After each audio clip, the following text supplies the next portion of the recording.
Hello everybody, Mr. Akins here and welcome to What's on the Comic Rack. In this video I'm going to show you a recent haul, a new mini bust that I just bought, and a couple of comics that I just got through reading. But enough of my face, everybody's here to see the comics, so let's get to looking at those comics, and you know how we're going to look at them, Jambo style. What we have here is my latest Iron Man mini bust pickup. Now this is a Bowen's Design original Iron Man sculpted by Carl Surges. This is a 6-inch tall mini bust, and it's going to go in my section of my comic book room where I have all my other Iron Man mini busts. Now I was kind of hesitant to get this statue. Wasn't sure whether or not I would like this one, but once I unboxed it, I was immediately a fan. My wife said that she even loved this mini bust. She really loved the retro look of this mini bust. In fact, I love this version so much, I'm going to get the gold version. That one is now on my list. I've got one more slot to be filled on my shelving. I was going to put the War Machine mini bust in this slot, but I'm thinking the gold version may go there instead. Now let's talk about the comic book that's going to go behind the mini bust. Back in 2018, Marvel relaunched the Iron Man title, calling it Tony Stark Iron Man, and put out a series of variant covers depicting the different versions of Iron Man's armor. I decided to put one of those behind this mini bust, so I purchased the Model 1 prototype variant to go behind the mini bust. I may get a Tales of Suspense number 39 facsimile to go behind it, but we'll see. So for right now, this variant cover of Tony Stark Iron Man number 1 is going to be my choice to go behind it. Every month I buy some comics from my comic shop, hopefully to further my 2024 collecting goals, but I'm still susceptible to the phenomenon known as the cover buy. So here's my latest purchase from my comic shop, starting with the Savage She-Hulk number 8. Purely a cover buy because of this awesome Michael Golden cover. Although I may want to collect the Savage She-Hulk run one day. Michael Golden is one of my favorite artists. I think I fell in love with his art in Avengers Annual number 10, but another childhood memory I have of Michael Golden is this poster he did in the early 1980s. I cut this ad out, mailed off my money, and received my very first superhero poster that went up in my room. It was a smaller poster, but it had so much detail, so much personality, showed the relationships of the characters so perfectly. I must have spent hours looking at this piece of artwork. And actually I had it until a couple years ago, but after my wife and I remodeled our current house, I haven't been able to find it since. Long story short, I bought this because of the amazing Michael Golden cover. Great depiction of She-Hulk and the Man-Thing. Man-Thing, just amazing. Next we have Savage She-Hulk number 9, another Michael Golden cover buy. Plan on purchasing Savage She-Hulk number 10 and number 11 in my next My Comic Shop purchase. Both of those issues also have Michael Golden covers. Next, Avengers number 64.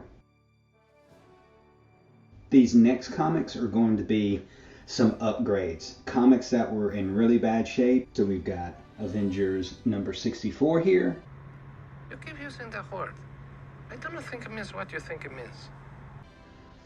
Another one that needed to be replaced because my other copy was so bad, Avengers number 65. Son of a bitch!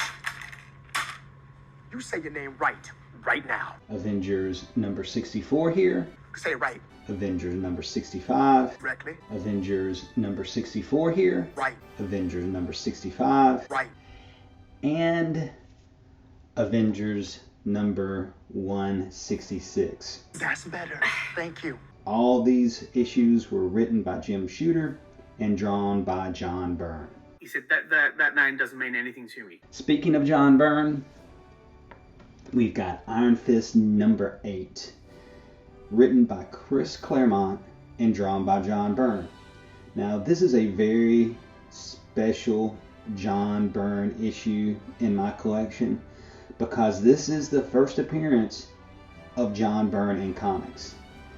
Not him drawing the comic, not him writing the comic, him actually appearing in the comic. Byrne loves to work himself into comics. Byrne is on page 1 and page 6. He's one of the people that's being bugged and then saved by Ironfist. Look at page 11 and we have confirmation that it is John Byrne. That guy, Byrne, who was attacked, happens to be an artist. He sketched us the gang's emblem. He's doing their faces now. If I ever had a chance for John Byrne to sign a comic, it would probably be this one. It'd be funny for him to sign his first appearance in comics. Next we got Iron Man number 30.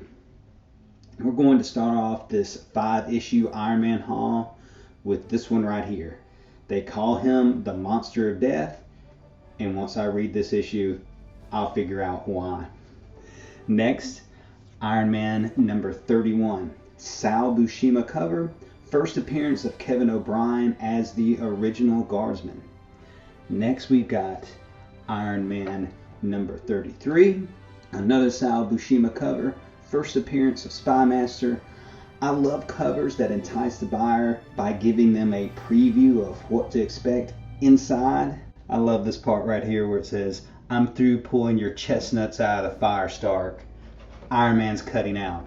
Another thing I love about this issue is it has a subscription crease in it. Never owned a comic book that had a subscription crease. Now I had comics shipped to me as a kid, and they never had to crease the comic to get it in the mailbox. We always had a post office box.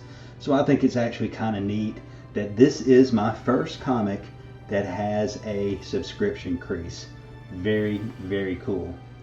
Next we've got Iron Man number 34. That's right, another Sal Buscema cover, and we have to answer these questions apparently. Why are there 2 Tony Starks? Why must one of them die? Can Shellhead survive the hordes of the Spymaster? As always, got to read the comics to find out. And that, my friends, is my most recent haul from my comic shop. Not a large amount of reading this week, just 3 Captain America comics, and we're going to start off with Captain America number 210 from 1977, written and drawn by Jack Kirby. No 2-page layout in this issue, but an awesome splash page of Cap fighting Primus, a creation of Zola. By the end of this issue, we discover that the Red Skull is the person that's been financing Zola all this time. Next, Captain America number 211. By this issue, we discover why Zola wants Cap captured and not killed. Zola has been housing the brain of Adolf Hitler since World War II and intends to transplant that brain into Captain America. This issue does feature a 2-page layout by Jack Kirby. And next, Captain America number 212. Features a cover I have a nostalgic love for. Very fond memories of this comic as a kid. Great art and action panels by Jack Kirby, but it also highlights something I didn't know until I started rereading my collection. I have a huge gap in my Captain America collection. Next issue I have is number 242, which came out in 1979. Captain America would be the 3rd series I ever collected. Since I have this gap, I don't have that gap in the Avengers, and I don't have this gap in Iron Man. So Iron Man was the first series I ever collected, followed by the Avengers, and then Captain America. And that's what I read this week.